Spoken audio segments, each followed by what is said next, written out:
How are you, Harold the H? Piggy cock-a-doodle-doo. Geez, I'm even getting a welcome, Ark. This is awesome now. Oh, mate, well, we want you to talk about 160 years ago when Ipswich had a convict king. So, mate, lovely having you on the program.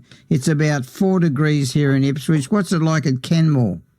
Oh, well, it's pretty exciting because you're talking about the start of our argument on Wednesday, but I think I speak for everyone when I say Saturday morning is a main event, waking up with Dr. Dan. So it's exciting at Kenmore right now. Unfortunately, the Socceroos lost 4-2, but they're representing Australia, and good on them. They did a good job. So let's talk about this convict king. Does this mean there's a bully in the prison who was in charge?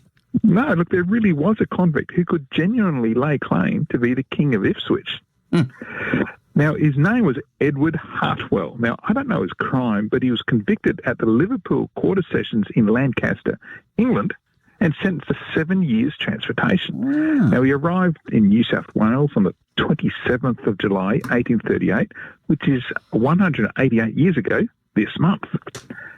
Now, Hartwell, he went by many names, but was always intriguing. In 1847, he was arrested in Melbourne for tendering a bounced cheque. Now, the public considered this a curious case because Hartwell was known to have had significant funds in the bank sometime earlier.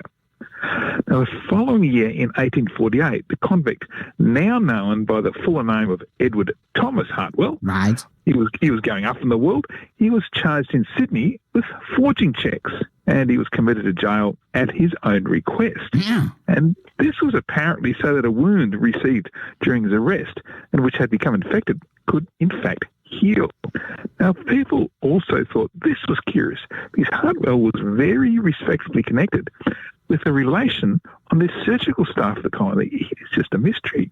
Now, Hartwell was sentenced to 5 years hard labour on Cockatoo Island, which was the penal settlement for repeat offenders in the middle of Sydney Harbour, with great views. Now, he was there at the same time as a bushranger, Captain Thunderbolt, who, as you know, visited Ipswich, I think. Anyway, Hartwell was clearly a recidivist, and because he was gaining and losing his ticket of leave while being convicted in Melbourne, Sydney and Maitland. So there's only one way to go, and that was north. And now he was released in late 1856, and that's when Hartwell came north to the Moreton Bay settlement, and now went under the name of Charles Edwards. Now, it was in the Burnett district that he was accused of horse stealing. Right. Now, the government resident for Moreton Bay at the time was Captain John Wickham. Right. Now, even without any evidence for the horse stealing, Wickham summarily decided that Hartwell, or Edwards, should be sent back to Cockatoo Island because he clearly proved that he was totally unfit to hold the ticket of leave. We didn't want any troublemakers up here, did we? Anyway, in 1858, Hartwell was in Ipswich when he was granted another ticket of leave, and that meant he was effectively on parole but had to remain in the Ipswich district. So imagine that, Danny. It's a punishment being in Ipswich. I just don't believe that, but apparently back then it was punishment. But anyway, the following year, in 1859, Captain Wickham he'd left the colony, and Hartwell, he assumed Wickham's rank and was now known as Captain Edwards.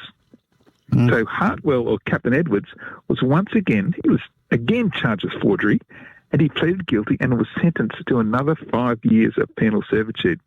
Now, the sentencing judge said that Hartwell was incorrigible, that it was evident that reform for him was a hopeless idea.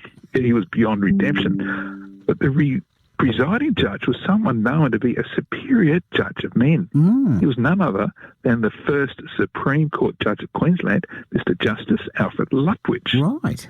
Now, Justice Lutwidge said that Hartwell appeared to be a person of great education.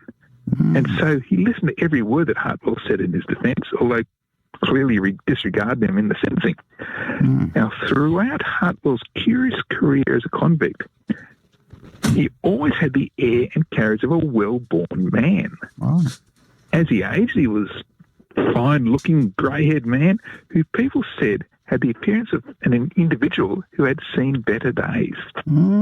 So, who was Edward Hartnell, or so-called Captain Edwards? Who was he? Of the Ipswich and Westmoreland district? Well, he said, Hartwell claimed that he was the illegitimate son of King George IV. Now, King George IV, he was known as for his, how we say, indulgent lifestyle or extravagant parties and, much like yourself, Danny, and a personal life marked by scandal. That's not you. But none of Hartley's contemporaries left a record that disputed his claim to be son of the king. Now, the last record I could find of Ipswich's Edward Hartwell, alias Captain Edwards, was in 1864. That's when he was released from His Majesty's jail for the last time. Now, Danny, it could be entirely true that the mysterious forger Hartwell was indeed the son of King George, because no one disputed it. And so I reckon he could be called, truly, the King of Ipswich. Wow, what that's Teresa Harding should know about this story. And really, Damien, get on to it. This is a great story. It could be royalty involved. I know. Well, get on to it. Get the producers produce it onto it. Okay. Hey, Bowman. All right. Now, how do we... Yeah, get onto it, Danny. Get onto it with Edward Hartwell. How do you... I'll write that down. Edward Hartwell. Mate, how do we hear that story and others? Yeah, look, I'll be posting this story. Yeah, there's like 302 Ipswich stories that I've posted online. There's about 600 short stories on the website. And you can find a link to it on all the socials, on Instagram, Facebook, YouTube, or you can go straight to my website. I'll be posting this tomorrow morning at the website historyoutThere.com. There he is, Harold the H. P. Cock-a-doodle-doo. Exclusive. Well, not really. He's on another station. They stole him off me. But it's now 8:21 coming up. We've got Jane Keogh talking about the dodgy laneways of Brisbane, and I'm sure Harold's been in a few of them over the years.